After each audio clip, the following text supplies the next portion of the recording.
Aleluia, louvado seja o nosso Deus, porque esse amor, ele transcende, ele traspassa qualquer entendimento humano que possa tentar explicar. O autor deste hino foi muito feliz quando ele usa o mar como um reservatório de tinta, as árvores como as penas e o céu como o papel, para que ele pudesse transcrever do mar, das árvores aos céus, o amor de Deus. Ele foi muito feliz quando ele usou, ele se expressou, ele usou isso visível aos nossos olhos para dizer assim: ei, você que fala do amor, você não sabe o que é isso. Você não tem noção da proporção, você não tem noção do tamanho, você não tem noção da profundidade que é falar do amor de Deus. E nós tivemos o GECEM da quinta-feira passada, um tema muito gostoso de discorrer, que é exatamente aquilo que nós vamos ler aqui em Hebreus capítulo 12, o verso 5 a seguir, que diz assim: vocês se esqueceram da palavra de ânimo que ele lhes dirige como a filhos. Meu filho. Aí observa que tem algumas bíblias que já mostra que isso aqui é uma citação que o autor da carta aos Hebreus está usando, que ele trouxe, que ele pensou lá do Antigo Testamento, lá de dentro de Provérbios 3. Eu vi que vocês acabaram de ler aqui, Provérbios 3, 9 e 10. Se vocês saltarem o próximo versículo, se vocês forem para o próximo versículo, vocês vão ler exatamente isso aqui. Então, o Provérbios 3, 9 e 10 fala daquele coração generoso, fala daquilo que Deus tem como princípio àqueles que realmente são generosos de coração, não apenas simplesmente para se apresentar. Mas no próximo verso, que é o verso 11, diz: meu filho, não despreze a disciplina do Senhor, nem se magoe com a sua repreensão, pois o Senhor disciplina a quem ama, e castiga todo aquele a quem aceita como filho. Teve um momento que o irmão Ivan esteve aqui conosco, e nós tivemos a oportunidade de perguntar para ele, como um psicólogo, uma autoridade do assunto, e perguntamos acerca do novo projeto que está sendo criado, ou que já tem sido formado há alguns anos, da criação de filhos, né? É um novo projeto para a criação de filhos. É o projeto que sai, ou que elimina praticamente, totalmente a correção, e trabalha na permissividade, diálogo, e enfim. Aí ele respondeu para a gente aqui em algumas palavras sobre isso, e não sei se vocês se lembram, mas ele falou: olha, isso que está acontecendo é prejudicial para a sociedade.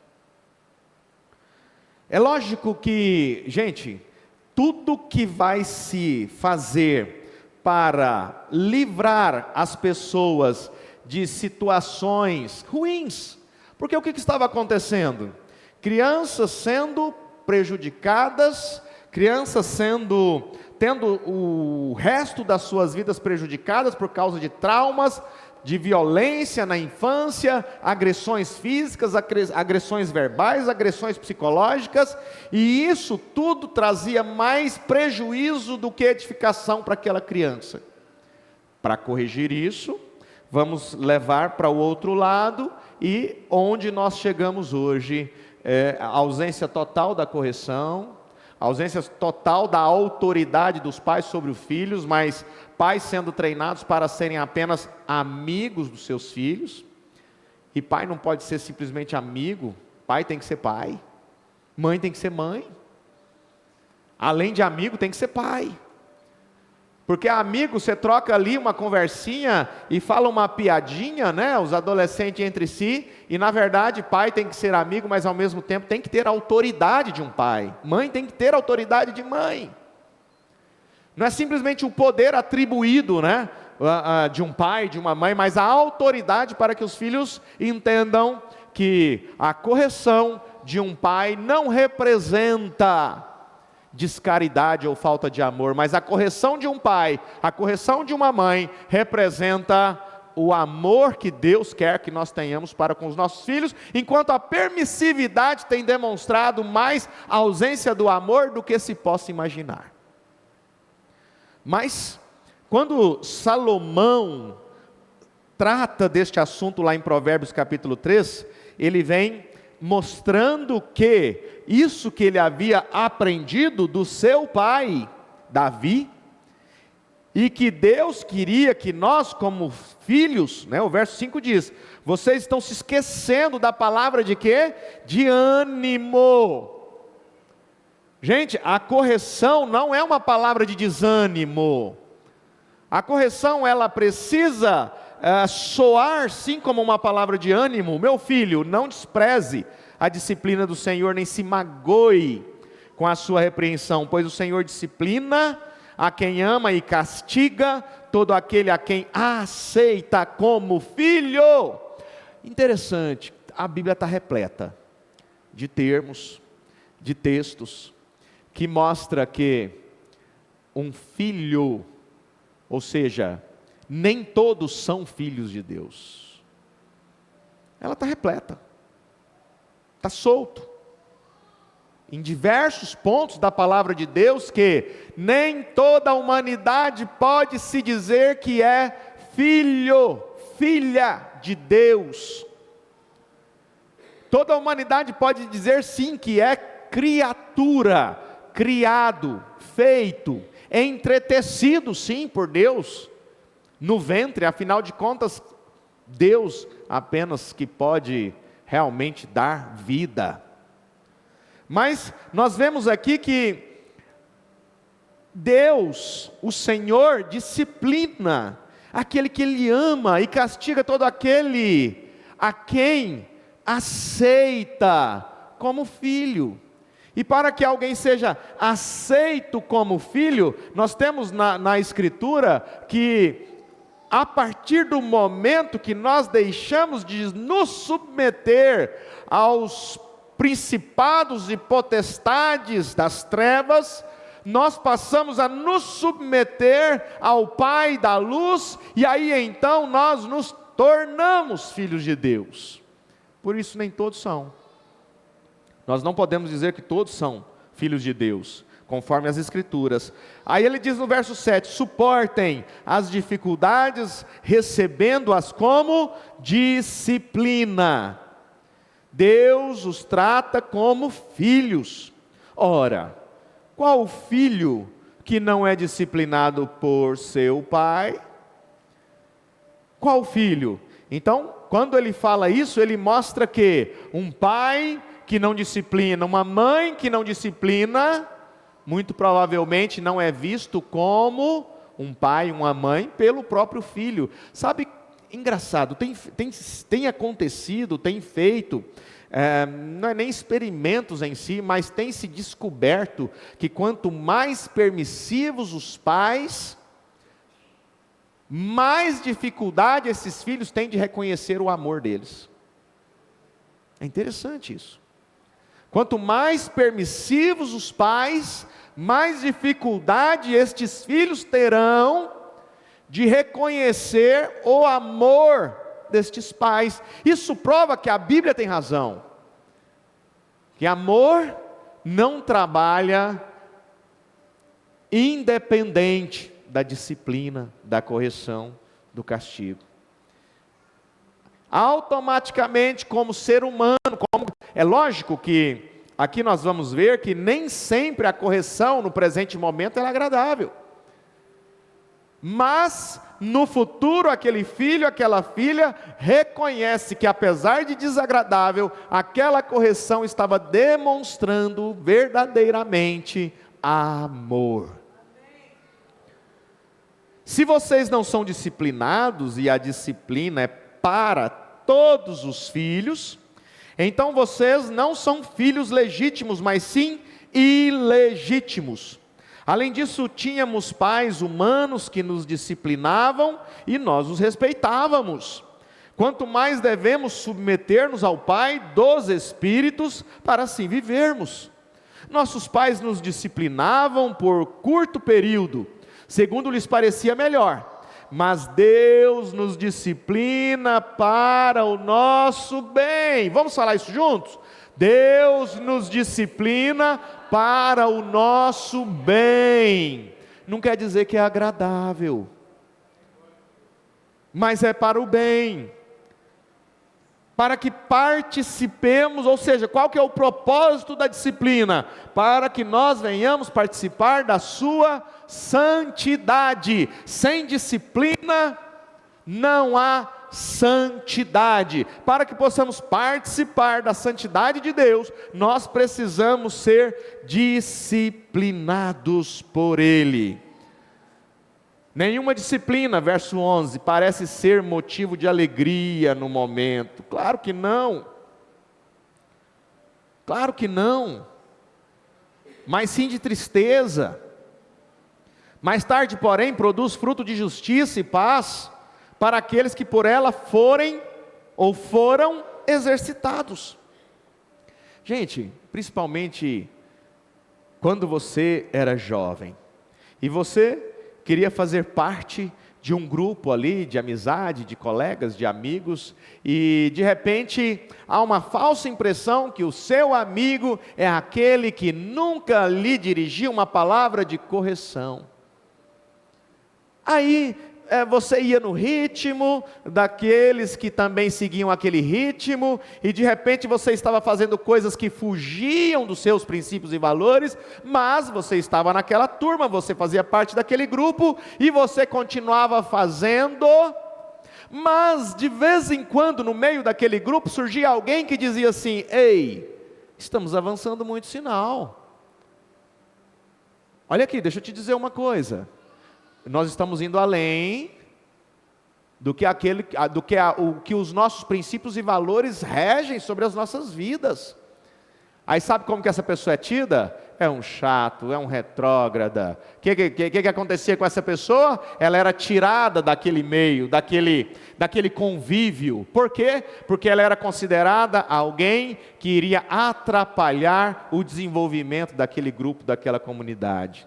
Então, na maioria das vezes, a disciplina, a correção, o aviso, nem sempre vai soar como algo bom, para trazer alegria, felicidade àquela pessoa. Mas saiba de uma coisa, jovem, irmão, seja o que for, quando alguém, de forma caridosa, amorosa, disser para você: olha, isso tem acontecido, eu tenho percebido, e eu sei que você não é assim. E eu quero dizer uma coisa para você: a rota que você segue, muito provavelmente vai te levar para lugares difíceis, complicados.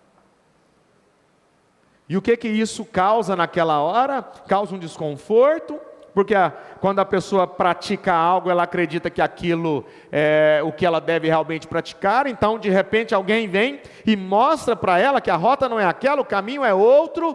Então, muito provavelmente, dependendo da forma como essa pessoa reage a este conselho, a essa disciplina, é o que vai realmente trazer os resultados. Porque, na verdade, gente, o tribunal de Cristo não vai cobrar.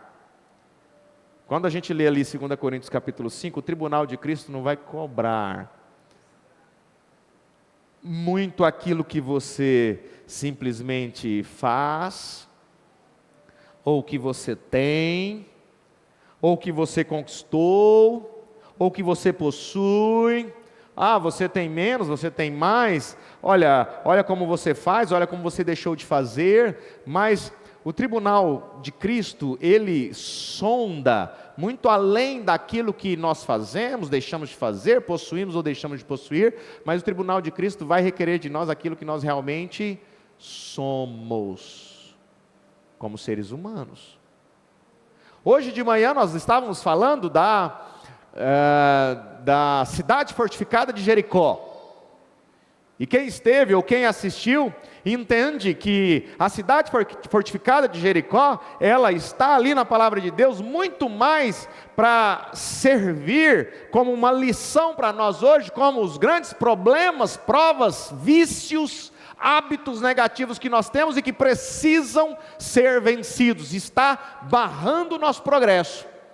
Então Jericó entra ali no meio e Jericó precisa ter os seus muros derribados para que então o progresso, a entrada na terra prometida realmente seja satisfatória, realmente aconteça conforme os planos de Deus. E Jericó representa esta prova que está empatando a sua vida, que está dificultando você de dormir, que está tirando o seu sono, que está tirando sua saúde, que está te deixando triste, que está te deixando amargurado, que está fazendo com que sua vida, em vez de ser abundante, você está vivendo uma vida para baixo até da mediocridade. E isso precisa ser vencido. E como que se vence, como que se derruba as muralhas de Jericó, os problemas da sua vida? Deus chama você para cultuá-lo. Deus está te chamando para oferecer um culto. E quando você oferece o culto conforme Deus te chama para oferecer, a intervenção divina vai ser notória. Você vai ver Deus fazer aquilo que você não consegue fazer com as próprias mãos. Mas antes é necessário um culto. Gente, aquele culto ali em Jericó trouxe a conversão de uma pessoa, uma das mais importantes e conhecidas da Bíblia, que era Raabe. Raabe simplesmente entende, compra a ideia. Olha aí a venda, olha a venda. E às vezes a venda é feita sem vender. Aqueles irmãos chegaram ali naqueles muros para ver Jericó, para ver como seria depois que eles entrassem ali. Então aqueles espias, aqueles irmãos entraram ali, e eles não simplesmente foram dizendo, olha, você precisa passar para o nosso lado, você precisa fazer parte do nosso grupo. Não, eles simplesmente entenderam que tratando alguém com dignidade era o primeiro passo para que aquela pessoa pudesse fazer parte daquela comunidade. Tratar com dignidade é um dos pontos principais para o cristão. O cristão que despreza, qualquer que seja, as pessoas. Agora, eu estou dizendo desprezo, estou dizendo da falta do amor, e quando fala de amor, que é o nosso assunto de hoje, o amor de Deus por nós, a gente precisa compreender que amar-se a si mesmo não é aquilo que você faz pelos outros. Tem gente que fala assim, pastor, mas eu tenho tanto amor por mim. Tá, me mostra. E eu gostaria que você fizesse esse exercício aqui hoje. Porque você precisa amar o próximo. Você precisa amar a Deus. E a palavra de Deus diz, como que você pode dizer que ama a Deus, que é espírito e portanto invisível, e deixa de amar o seu irmão, que você vê, que você se relaciona, que você abraça, que você convive? Então, eu amo tanto a mim mesmo, e eu amo tanto as pessoas. Bom, para amar o próximo eu preciso amar a mim mesmo. Para amar a mim mesmo eu preciso primeiramente amar a Deus acima de todas as coisas. E amar a Deus acima de todas as coisas está em quando as suas orações não são ouvidas e você continua amando a Deus. Quando o seu pedido não é atendido, mas você continua honrando, respeitando a Deus. Quando você ora e aquilo ainda não chegou onde deveria chegar, você continua honrando, respeitando, amando a Deus pelo que Ele é. Gente, o que Deus é? É eterno. O que Ele é? É o Pai da eternidade. O que Ele é? Jeová Shalom, Ele é paz. O que Ele é? Ele é El Shaddai, Ele é Deus conosco, Ele é Emanuel. É isso que eu tenho que amar. Agora, quando eu começo a condicionar o meu amor a Deus somente nos momentos em que Deus responde às minhas orações, isso é a prova de que eu não amo a Deus. Eu estou simplesmente num relacionamento de troca. Senhor, eu estou precisando, Ele dá, te amo, hein? Senhor, estou precisando, Ele não dá, porque na verdade, não pense que Deus não ouve. A gente fala assim, Deus não ouviu a minha oração. Gente, Deus ouve todas as orações. E Ele responde todas as orações. Todas as orações são respondidas. Sabe como que Ele responde? Sim, não, espera. Respondeu ou não? Todas. Ele ouviu todas e respondeu todas. Sim, não, espera. Aí quando você analisa aí, fazendo esse exercício, espera aí, eu preciso amar a Deus. Eu realmente amo a Deus por quem Ele é? Ou eu amo a Deus apenas no momento em que Deus está me abençoando, com bênçãos materiais, bênçãos espirituais, bênçãos no corpo, saúde física está bem, agora eu amo a Deus. Não, essa não é a prova do amor a Deus. A prova do amor a Deus, ela é muito representada no livro de Jó. Na verdade, a prova do amor a Deus fala da sua identidade. Quando hoje nós falamos na parte da manhã que você é aquilo que você faz quando a porta fecha atrás de você, ou seja, que você é, a sua identidade é ser aquilo que você faz, aquilo que você ouve, a maneira como você age, longe dos olhos das pessoas, longe do olhar crítico das pessoas, é o que você é. E o dia do tribunal de Cristo, de 2 Coríntios 5:10, não vai ficar esmiuçando muito o que você fez, como que você agiu, mas aquilo que você é, o quanto você realmente lutou para ser melhor do que a sua condição de humano, do que a sua condição. Que condição? Aquela condição que você foi criado para ser. Às vezes a maneira como você foi criado, no seu seio familiar, no meio religioso, fez de você aquilo que você é hoje. Essa é a sua condição, mas Deus está olhando não para isso, porque Ele não olha para aquilo que fizeram com você, mas Ele olha para a sua reação diante daquilo que fizeram com você. Como que você vai reagir? Qual que é a resposta que você dá diante das injustiças? Talvez é um dos maiores testes que o cristão passa. Qual que é a sua reação diante das injustiças que são cometidas contra você? Porque Ele não vai chegar e dizer assim, você foi muito injustiçado lá na terra, entra para o gozo do Senhor. Não. Ele vai dizer, ele vai olhar assim, nossa, você foi muito injustiçado, interessante. Como que diante das injustiças você soube responder? A sua reação diante das injustiças é o que faz a diferença. Sabe por quê? Quando Deus falou para o diabo, quando o diabo estava por passear, ou Satanás estava ali por passear na terra e falou assim, olha, viste o meu servo Jó, aquele homem, ele é reto, ele é íntegro, temente a Deus e desvia do mal. Ele disse essas 4 características e talvez Jó tivesse mais. Olha as características que Deus deu para Jó: reto, íntegro, temente a Deus e desvia-se do mal. Mas sabe o que é engraçado? Deus não falou, ele tem, quantos filhos que ele tinha? Parece que 10, 7 filhos.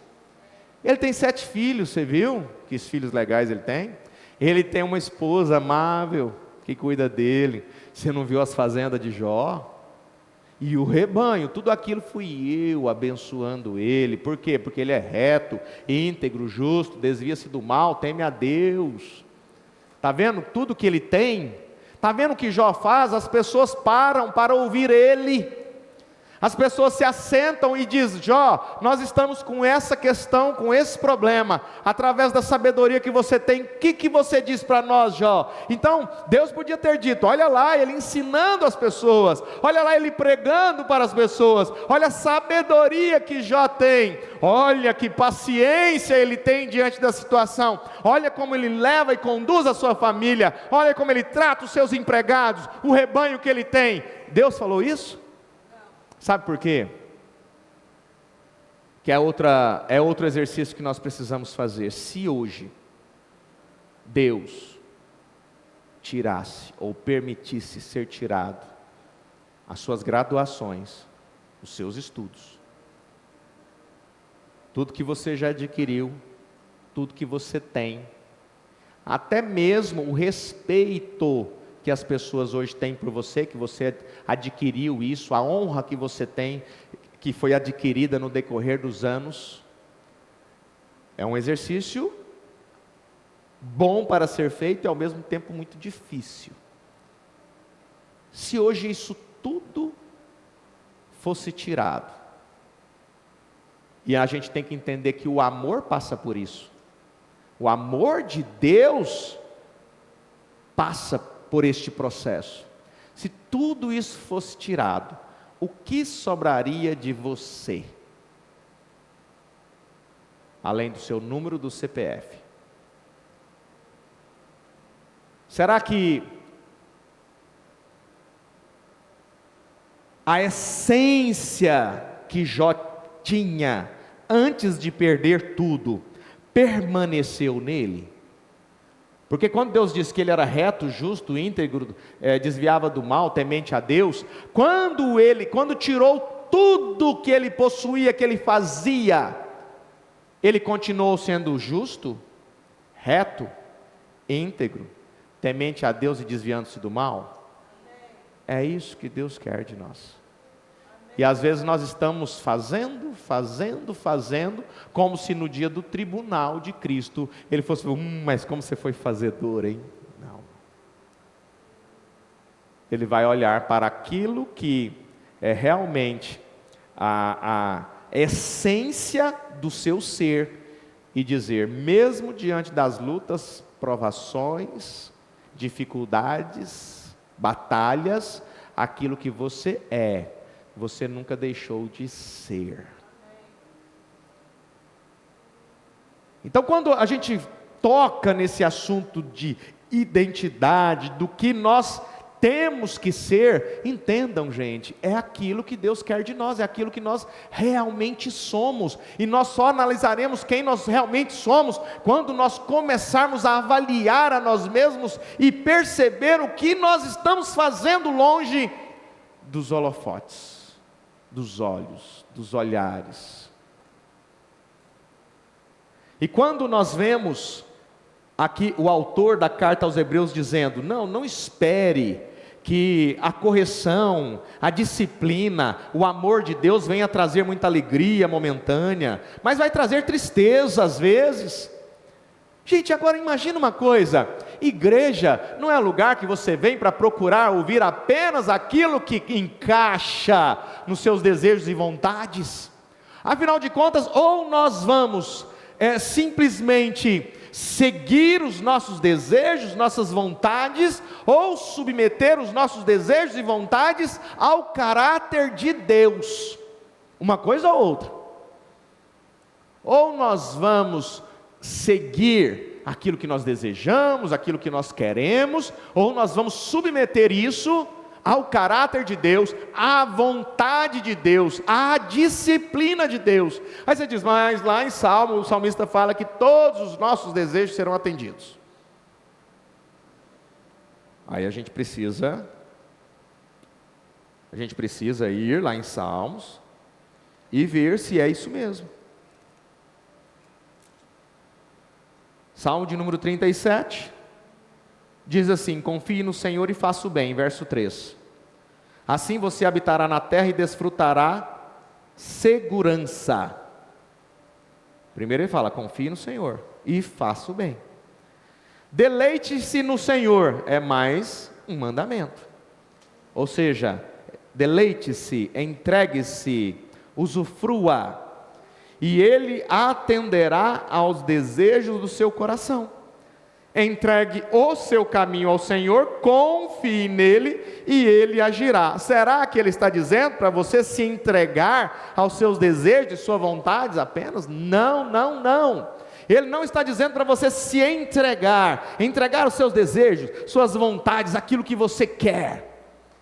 Ele está dizendo, Entregue o seu caminho ao Senhor, confia nele e ele tudo fará.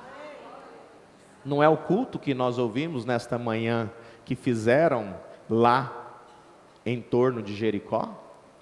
Para vencer aquele problema, para deixar aquele problema de lado. E quando nós começamos a entender um pouquinho o que é o amor de Deus, e na maioria das vezes o amor de Deus, ele trabalha na correção. E aí nós vamos entender outra coisa como comunidade, que nem sempre o calor da prova, a dificuldade, o calor da prova, vai fazer com que as pessoas consigam a maturidade ao mesmo tempo. Se nós fizermos uma analogia aqui muito simples, bem visível, bem pedagógica mesmo, e nós vermos que quando você acende o fogo, coloca a água ali, e você vem e coloca um ovo e uma batata ali dentro. E você acende aquele fogo e aquele calor daquela água vai fazer o quê? Vai cozinhar, não é isso? Vai cozinhar o ovo e vai cozinhar a batata. Só que nós temos que entender que o calor, o fator prova, calor, ele age de forma diferente em pessoas diferentes. O que o calor faz com o ovo? Endurece. O que o calor faz com a batata? O tempo para endurecer o ovo ou amolecer a batata é o mesmo para quem é cozinheiro aí? Não. Isso fala de maturidade dentro de uma comunidade. Às vezes tem certas provas que vai fazer algo por alguém. Por isso que eu digo, não é a prova em si, não é o calor em si. Porque o mesmo sol que endurece ali o barro, a lama, aquilo que a terra produz quando está molhado, e o sol vem, e o que ele faz? Ele endurece, ele torna aquilo árido. E este mesmo sol que endurece o barro, a lama, a terra, ele amolece a cera. Então nós temos que entender como comunidade, começar a compreender a identidade que cada um possui em si, e o propósito que cada um possui, que não é o calor da prova, não é o deserto em si, que mostra realmente os resultados, mas é a característica, é a identidade de cada um que vai mostrar o que aquela prova vai fazer. Por quê? Não é a prova em si, mas é a maneira como eu reajo à prova. O ovo reage de um jeito, a batata de outro, mas ambos vão atingir a maturidade. Talvez um com mais tempo, outro com menos tempo, um de uma forma diferente, outra de outra forma. O mesmo fogo que destrói certos elementos de forma fácil, ele traz força, fortalece e purifica outros elementos. Então o problema está no fogo? Não, o problema está na característica daquele que sofre a prova, o deserto, o problema. Você pode mandar 2 pessoas para o deserto, os resultados vão ser totalmente diferentes um do outro. Ou seja, Deus pode permitir que os seus filhos passem provas, lutas, aflições. Aí você vai dizer, por que você reagiu desse jeito e eu desse? Porque cada um tem uma característica. E nós vamos sair daqui desta noite tendo esta compreensão que como comunidade, talvez nós todos estejamos dentro de uma chaleira com o fogo ligado e a água fervendo. Calma. A maturidade alcançada por cada um depende da natureza que cada um tem. Cada um tem o seu tempo. Cada um tem o tempo de manifestar a sua maturidade. Então a questão não é a prova em si, a questão não é a injustiça que praticam contra você, a questão é o quanto você está realmente preparado e condicionado para reagir àquele calor, ao fogo, ao deserto, ao ponto de dizer assim: Senhor, em cada prova me dê sabedoria, me dê condição de sair do outro lado melhor do que eu entrei. Porque se eu ficar simplesmente patinando no deserto, murmurando, reclamando, ai que calor, ai que falta de água, olha que coisa difícil que eu tenho passado, enquanto eu estiver murmurando, enquanto eu estiver reclamando, enquanto eu estiver estiver simplesmente olhando para o problema, muito dificilmente Deus vai abrir os seus olhos para ver o oásis que tem ali na sua frente. E é isso que Deus quer de nós, maturidade, para quando a prova vir, o fogo vir, que o fogo não seja para te destruir, mas que o fogo venha para te purificar, te aperfeiçoar. Afinal de contas, você é palha ou você é ouro? Você é um filho de Deus, e portanto você é tão valioso, ou eu não poderia nem fazer essa comparação, você vale muito mais do que o ouro. Você vale muito mais do que todas as pedras preciosas. Você vale muito mais do que aquilo que o homem considera de valor. E por isso, eu quero te convidar para se colocar de pé e olhar para o lado, olhar para essa pessoa. Às vezes, ela tem a natureza do ovo. Às vezes o que vai acontecer com ela vai ser o seguinte: não é endurecer com o coração endurecido, é uma forma diferente de receber o cozimento de Deus. Às vezes o que está do lado é uma batata, precisa de mais tempo ali no fogo, e ela vai acontecer diferente do ovo, ela vai amolecer. Ambos vai servir de alimento. Agora, uma coisa que nós não podemos ser tão frágeis, ao ponto de quando o fogo vir, nos consumir. O que significa isso, quando o fogo vem e nos consome? É quando o fogo vem, você esquece que o seu amor canalizado a Deus é por quem Ele é, e aí você esquece disso, aí você fala assim: o Senhor, Ele não ouve as orações, não, Ele não atende o clamor. Olha o quanto eu orei, eu fui à igreja, olha o quanto eu fiz. Deus não está interessado nisso. Deus está interessado que você seja como Jó, justo, íntegro, reto, temente a Deus e que se desvia do mal. Quando qualquer coisa que venha acontecer, o pior fogo que venha acontecer na sua vida, o pior deserto que venha surgir na sua vida, o que você tem que continuar? Sendo aquilo que você é. Então você vai esquecer um pouco o que você faz, os graus que você atingiu, o respeito que você conseguiu com as pessoas, e você vai dizer assim: Senhor, se o Senhor tirar isso tudo de mim, eu continuo sendo reto, íntegro, justo, temente a Deus? Sim.